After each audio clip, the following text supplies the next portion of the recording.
Now, if you are building applications with large language models, then LangSmith is definitely a platform you cannot ignore. So in this video, I'm going to introduce you to LangSmith. And now LangSmith is a platform for building production-grade large language models applications. Now in today's tutorial, we will be going over what LangSmith is, really starting from scratch at the beginner level. And then we will be going over some concepts like datasets and evaluation to really understand how to use this platform. Now, as always, I will be walking you through every step of the way within VS Code, showing all the code examples, showing you how to do this.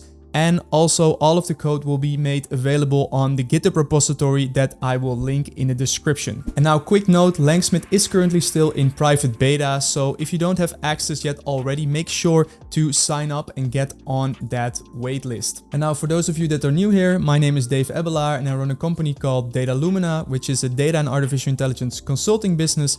And we also have two training programs. One is called Data Alchemy, completely free to join to learn the technical side of artificial intelligence and data science. And the other one is a paid coaching program for data professionals that want to learn how to monetize their data and AI skills, similar to how I am doing that. So what is LangSmith? Well, it's a platform to debug, test, evaluate, and monitor your large language model chains and outputs. Now, why would you do something like that? For example, if we have a question and answer pair that we want to do a search over, for example, in an application, then we want, of course, if we put this into production, have some way to evaluate whether the application is coming up with the right answers. LangSmith is the platform for that. So what can you do with it? You can log runs, meaning every time you interact with a large language model, you can leave a trace that you can look into. You can organize your work, visualize your runs, and this is what it looks like if you actually go into the application, which I have access to, and I will show you what that looks like. But as you can see, it's very visually oriented, so you can exactly see the chains and each of the steps and then see the inputs and the outputs.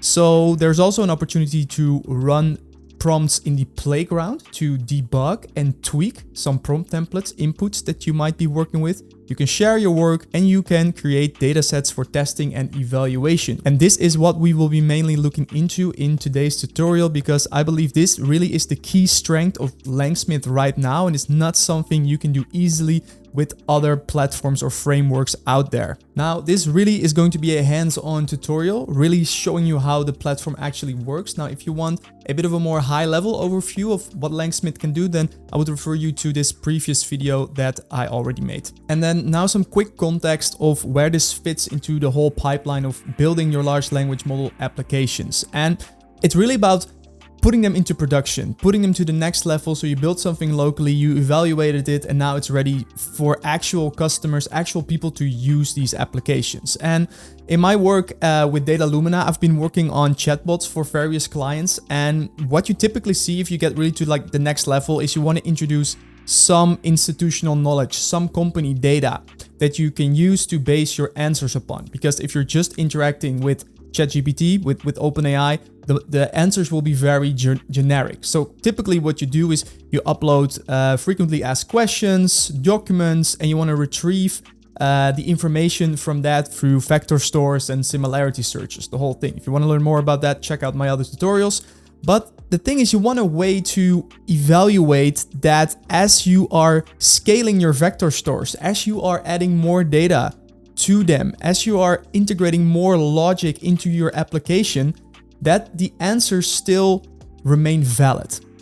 So that's why this is important, and why this is also why this is like the next logical step in the realm of LLM applications. And it's also nothing new in the sense that with regular machine learning, this is basically already very common. When you put a model into production, you can, for example, use something like MLflow to like track all your experiments and monitor your model drift over time to really make sure that the models you put in place as you introduce new training data or new unseen data, that the results remain accurate. And by the way, MLflow is also putting features in place to track large language model outputs. So this could be a interesting comparison for the future too. So now let's get into the actual code. And in order to get started, we first have to set up 4 environment variables, which I will be loading from static variables as well as a .env file. So the only thing that I'm getting from the environment variable file is the LangSmith API key, which you can get by going to the platform, and then in the lower left corner, you can check out the API keys and export or get that, save that. And that should be the setup. So I'm now going to run and start all of this up in an interactive session. And we are going to now first log our first run to show you what this looks like. So we're going to set up a client, which we import from LangSmith, and then it's as easy as interacting with LangChain like you normally would. So we have a large language model that we specify, and we say LLM predict, and we put in hello world. So this is all with the default settings. We just create a simple one-shot prediction and we get a response back. Hello, how can I assist you today? But now the cool thing is, if we come over to the LangSmith platform and select the project that we are running this under, LangSmith tutorial, you can see that the runs are now showing up over here. So this is the one we just did. And here we can see the human input, hello world, and here the AI output. So now we have an actual trace of this: start time, end time, status, tokens, latency.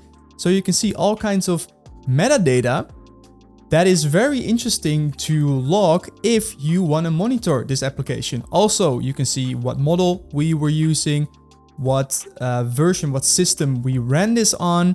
And here you can also see how the chat OpenAI was constructed.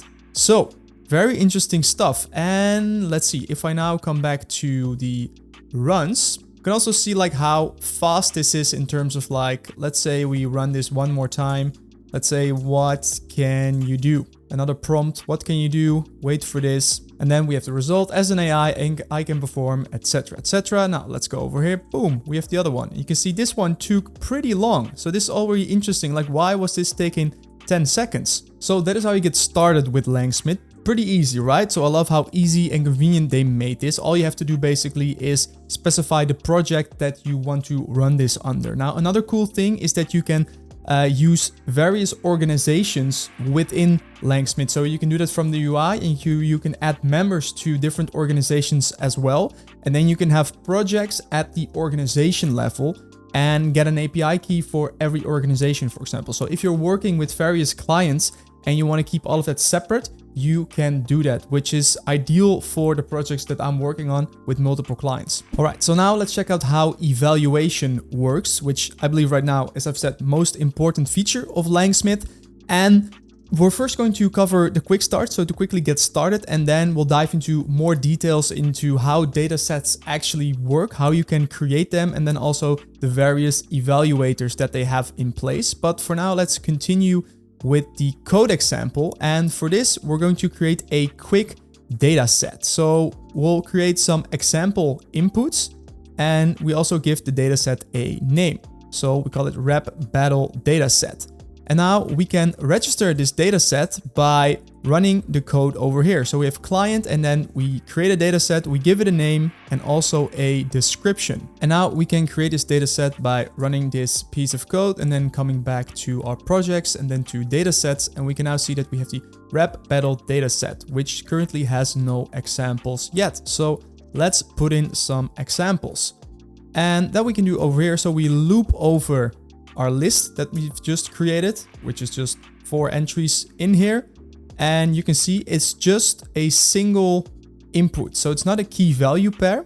Like I've said, we will be diving into that in a bit, but for now we're just adding some examples. So we'll loop over it and we say the input is a question, and then we put in the input prompt. We have no outputs and we put in the data set ID. So now let's come back over here, and here you can see we have an input and we don't have any outputs. So just inputs. All right. Let's come back to the next step. So now we're going to quickly evaluate this data set. So how this works, this evaluation, is we're first going to configure a run eval config. And now this is a bit tricky in the beginning, at least I found it quite tricky, but you can look up more information on how this works on the documents in the LangChain evaluators, but I will walk you through it. And now they start out in the documentation with the QA evaluation. So if you have question and answer pair, key and value. But right now, for the simple start, like I've explained, we just have single inputs. So This could be when you are running your application in production and users just ask a question and there's no correct or there's no right or wrong answer, but you still want to do some evaluation. For that, they have come up with some clever ways to do that. And let me scroll down a bit. No labels, criteria evaluation.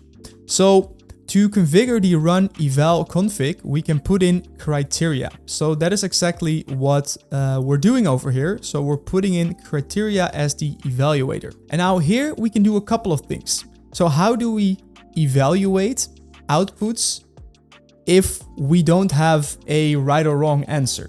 Meaning we just have the inputs. Well, we can evaluate them based on a certain set of criteria. And now out of the box, they have put in place some, some criteria that we can already use. So these are things like conciseness, relevance, correctness, coherence, harmfulness, etc.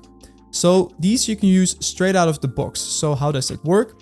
You select the criteria and plug in any of the strings that you see within this list over here. But you can also specify a custom criteria.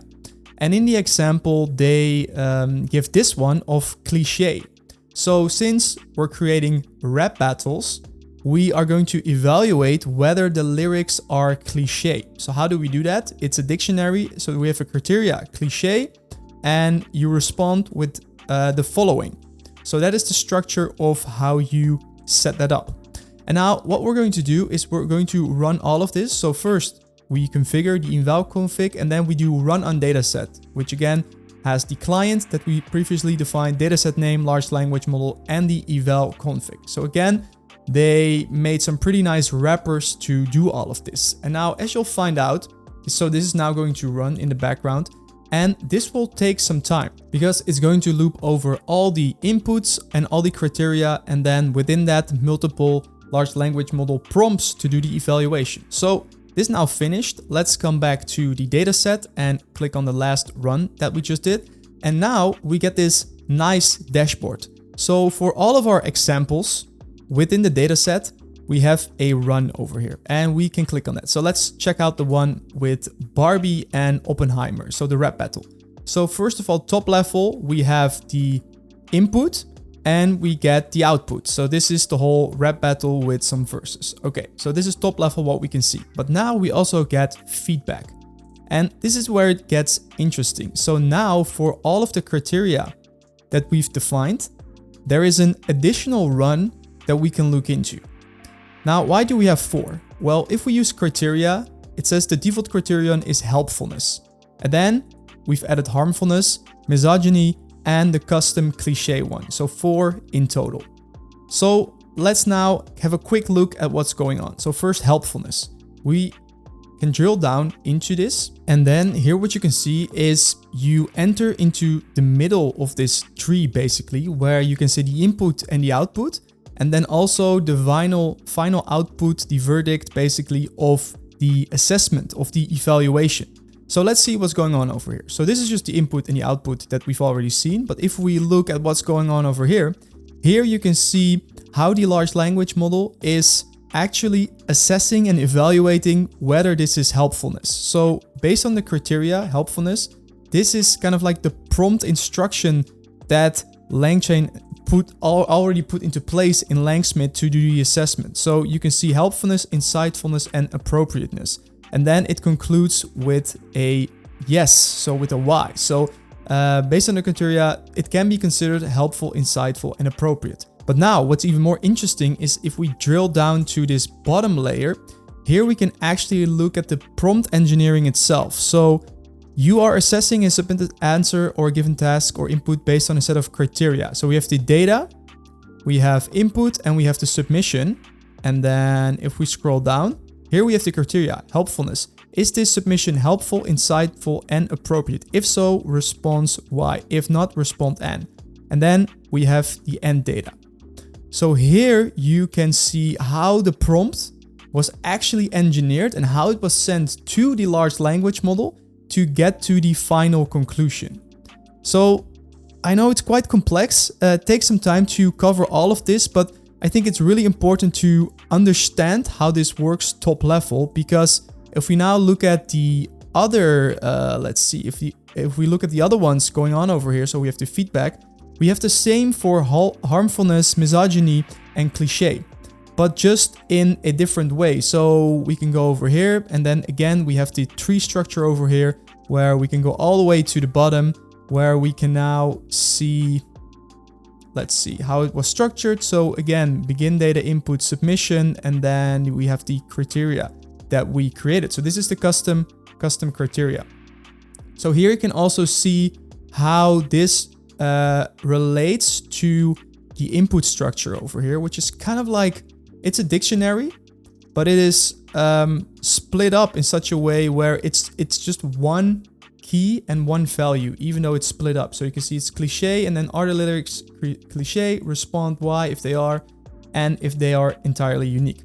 So this also shows you how you can create custom criteria pretty easily based on your data and your use case that you're working with, and then also all the way trace back how then LangSmith is using your custom criteria to evaluate this. And then finally, if we look at the top level of this tree, of this trace structure, we get all the top level metadata and get to the final output that is also logged here within the UI. So we get the feedback, we have a key, score, and a value, and we also have a comment on that. So now if we go back to our dashboard, we can start to understand how they come up with this feedback over here. So you can see we have 4 total runs in here. You can also see the tokens and the time it took. And now here you can see you get a score, and these are averages. So if we look at, let's open this up a little bit. You can see over here, so cliché, we have 3 zeros and 1 is identified as cliché. So then it just averages that into a 0.25 for cliché score, where 1 would be all of the outputs would be cliché, and now it's just 1 of the 4. Then we have misogyny, which is at 0, nothing in there. Also no harmful content in here, which could be very interesting to monitor your business application for harmful responses. And we also have helpfulness, which has a score of 1, 100% score, meaning that all of the prompts were actually helpful. So I think it's quite clever in how they've set this up, and you kind of have to get used to it and really identify criteria that are relevant for your application in order to really make this work. But this is a very good starting point to start your evaluation if you don't have key value pairs. So you don't know exactly what the output should be for your application. All right, so that was the quick start on how to set this up and how to run your first evaluation. But now let's look into the data sets, where it gets a little more interesting when we start to look at actual key value pairs. So inputs and outputs, questions and answers, where a lot of the use cases, especially if you're looking at information retrieval, kind of like chatbots with your own data, enterprise data, this is really where it gets interesting. So top level in LangSmith, there are 3 data types right now. So we have simple key value pairs, which we will look into as it's the most straightforward. You also have large language model datasets, which is a combination of input dictionaries and output dictionaries. And we also have it for chat, where it's kind of like the same, but then you have a series of inputs and outputs back and forth in like in a chat. But like I've said, for now, let's go over the key value pairs. And I will be going over these examples a little quickly because they're pretty straightforward in the sense that they all were kind of the same, but I'm just going to show you a couple of ways you can go about this. So first of all, you can either do it using code, like we're doing right here, which is probably the best way to go about it, but you can also do it from the UI. So let me come back. Where were we? You can also come to datasets and create a new test run or upload a CSV over here. So that also works. But I'm going to show you first how we can get some example inputs. And now we're going to use key values. So we have a question, what is the largest mammal? And we have an answer, the blue whale, and so on. So these are now our inputs. Now we can give this a name, and similar to how we uploaded the initial data set, we are going to do the same for this and create it. We have a description, and then let's just run this. So this goes pretty quickly. We can come to the UI, boom, we have another data set. And now look here, we just had, let's see, examples, just inputs.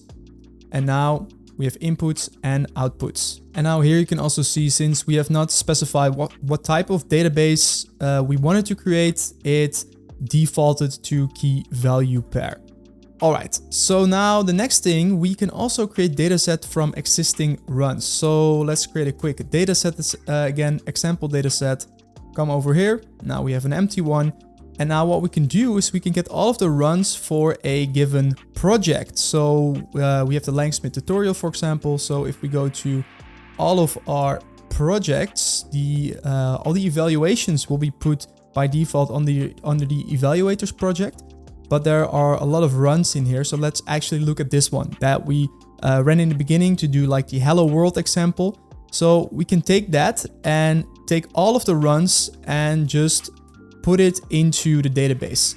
Now there's probably, there's already an example. I see. So this is an error that you get if you try to add duplicate entries to a dataset. So if I come to the example dataset, here you can see it was working well, but it just encountered, since we ran the hello world example quite a couple of times with the exact same output, you can only have unique inputs, outputs in here, which makes sense. So that is how you create a dataset from an existing run. And now we're getting all of the runs under a project, but you can probably be a little bit more clever about this and strategically extract the relevant pieces of information, but I haven't looked into that yet. Now we can do the same thing from a data frame. So this is kind of similar to a key value pair, but then we use the upload data frame. So let's just create this one, and then let's see what it looks like. So we now have the questions and answers in a data frame, and we can upload that as well. So let's do that.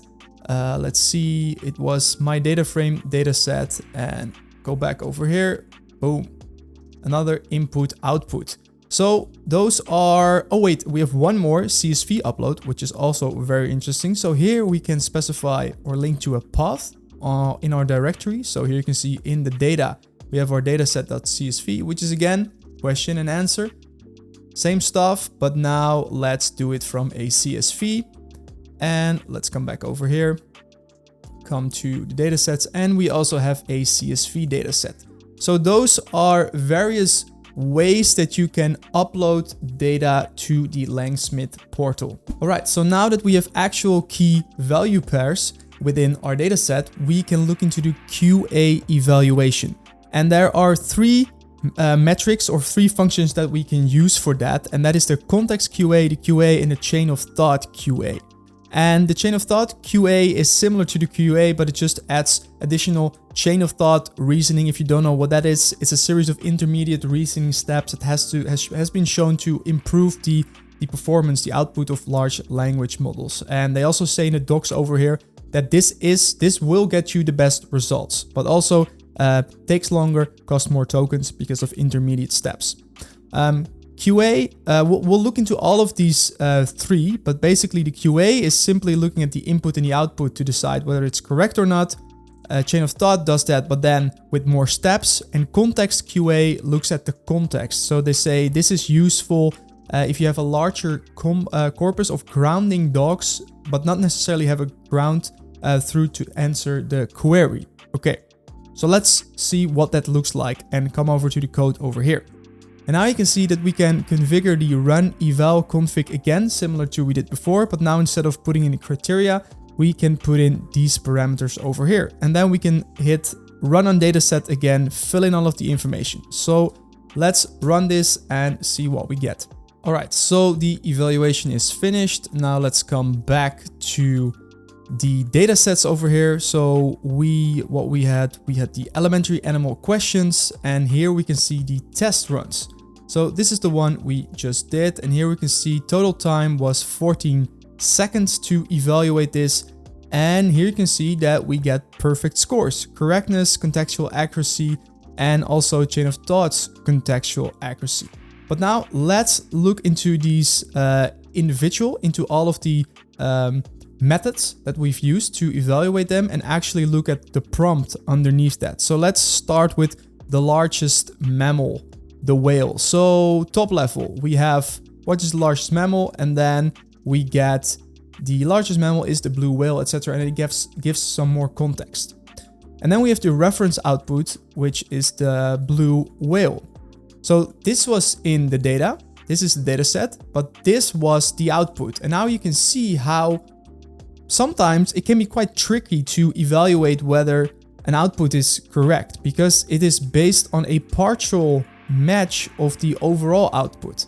So let's look at how this is taken care of within the evaluation model. So let's start with contextual accuracy. Let's look at this one. And here you can see what's going on. So if we have a query, we have a result, and we have context. And then it is instructed to say, or the output is correct. So then let's look at the actual prompt. And okay, so here you can see the prompt engineering again. You are a teacher grading a quiz. You are giving a question. Okay, this is very interesting. And if question, context, student answer, and then we grade it, correct or incorrect. So this is pretty interesting to see. And they really instructed the AI to be a teacher. So they've probably experimented with this, and instead of saying like, hey, this is an evaluation tool to score large language model outputs, etc., they made it really simple and understandable in a way for humans as well, but probably also for large language models. So this is pretty interesting. So then we have question, context, and then we grade it. Interesting. Okay, so that's the first one. Now let's come back and now let's quickly compare all of them. So we kind of get an understanding what the difference is. So first we have the context Q&A. So here you can see the prompt that went into it, and I'm not going to go over all of this. If you're interested, you can read over this. And here we have the QA eval chain, so you can see what's going on over here. And then these are actually quite similar. It's just a different way of prompting. And then in the end, we have the chain of thought reasoning where there is a larger prompt. There's more to it basically. So those are the differences, but they all, if we look like in the middle one over here, they all have the output correct, and then there's a little bit more information over here, but we get the grade correct. Now, and then coming back to top level, your data set, this is really where you can start to monitor everything. So you can have a look at the overall scores on all the metrics, all the evaluations that you've put into place. And now when you change something to your application, either like in the actual application itself through like prompt engineering or adding additional logic, or for example in your vector database, so you're putting more examples into it, it becomes more and more important to quickly assess, okay, does it still pass the test? Are the answers that were previously correct, are they still correct? That's really where this comes into play and where this is so useful. And now you can also start a test run straight from the UI over here. So you can also see how you can you can select all of the criteria. You can even do multiple, and it generates the code for you already.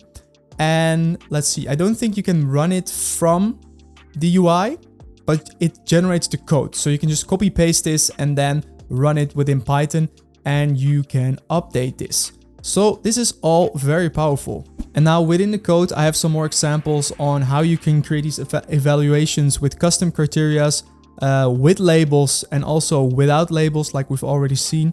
And then the final thing that I quickly want to get into, which is another interesting evaluation, are two interesting evaluation metrics. We can use an embedding distance and a string distance. And I won't go into great detail on what these exactly are, but if you scroll down, you can see the embedding distance, how we can do that, and also the string distance. And if I come over here to the GitHub repository, there's also some more information on that, where you can see we can use the cosine distance for the embeddings, where we have 0 to 1. And we can also evaluate the string distance where it's the other way around. So 0 is an exact match and 1 is no similarity. So those are also evaluation metrics that you can look into. And they put these into place to counter the fact that the evaluation scores that we were previously discussing don't have a direction, meaning like higher is not necessarily better. We just say, hey, if it's helpful, we have a 1. But if we have the criteria of malicious, then we also get a 1. And it's hard to compare that from like a modeling perspective. So the embedding distance and the string distance are ways to quantify the similarity, where you can monitor small changes over time. So for example, if you have two answers which are both helpful, both have a 1 on helpful, they cannot really be compared, right? Whereas if you use embedding distance, for example, or string difference, you can have two answers which are both helpful and correct, but one might be better than the other because it's closer to the actual answer, if that makes sense. So let's quickly have a look at what that looks like. So we first have the embedding distance, which uses the cosine. Here you can see 0 to 1, 1 is more similar. So let's run that on the elementary animal questions. Let's wait for that and then also run the string distance after that, where it's the other way around. 0 is exact match and a 1 is no similarity. All right, so that one is also finished right now. Let's now get back to the runs, and here you can see we have the embedding distance, and now the other one should also come up in here, I believe. So we have the embedding distance, and let's see, here you can see the correctness, and again coming back to that, where what we got going on, it's a range between 0 and 1. So this is quite interesting to see how this can be problematic in some way, where the answer is correct, we have the blue whale, but if we compare the reference output to what was set over here, we get a very low score, and that is because there's just a lot more information in here, but the answer is still correct. But you probably, if you really want to build this out, you have to combine both. So you want to, at some point, you want to do some distance metrics or string metrics that you want to put into place, and at other times you just want to evaluate, is it correct, yes or no. Now let's come back and see the other one. Okay, so that one also uploaded, so kind of like similar, but just another way of looking at it. We also have so here it's a little higher, but then again remember that it is flipped over here, so 0 would be an exact match and 1 is no similarity at all. All right, now what have been some of my observations so far using LangSmith? Well, first of all, the logging function provides a really transparent and structured way to examine the outputs of large language models. So it's excellent for that. Great tool. Creating dataset allows different evaluations to be made independently on different runs. So I also like that, so that you have the ability to create different datasets, different projects, different organizations, so you can really customize this towards your need, your application, your organization. And then also it's very useful to evaluate and compare LLM outputs with ground truths and use both the existing and the customized evaluation criteria. Like I've said, we have quantifiable metrics, but it's the customizations also are really beneficial at some point. And then finally, the customized evaluations are really helpful, but they can take up a lot of tokens. So if we compare that, for example, let's go back to the first experiments that we were running on the rap battle dataset. So here you can see that we had 2200 tokens. And if we go back to the elementary animal questions, where we were just running the correctness, for example, on a similar size data set, we can see that it's a lot less. And if we look at the costs, so this is also something to consider. So these are, we can look at the cost for today. So it's $1.30 just from today's experiments. But you can see we just run a couple of experiments with a data set with like four records in it. So you really gotta be mindful of that and closely monitor your cost as you start to run these evaluations, because I can really see how if you really like scale this up to hundreds of thousands, potentially millions of records, that running an evaluation is going to be expensive. So you gotta then really be careful about when to run that, and also make sure you create good subsets of the data potentially, to not like run it over everything. So that is just something to keep in mind, and something we all have to like learn and experience how this actually works, putting large language models applications into production and monitoring costs and performance over time. Alright, and that's it for this LangSmith tutorial. So I now hope that you have a solid understanding of how the platform works, and also why it's actually useful, and I would say even crucial, if you're building applications with large language models. So if you found this video helpful, then please make sure to like this video and also subscribe to the channel. So go do that now. And then if you want to learn more, if you want to stay in the loop, then make sure to check out Data Alchemy, completely free. Link is in the description. And in here, I share my entire data and AI workflow that I use to not only create these videos, but also complete the projects that I work on for my clients. So that's that. Make sure to check that out. And also, if you want to learn more about what I do with Data Lumina, you can check that out. Also look at the freelancer mastermind that we have if you're interested in that. Then that's it for now. I want to thank you all for watching, and then I'll see you in the next video.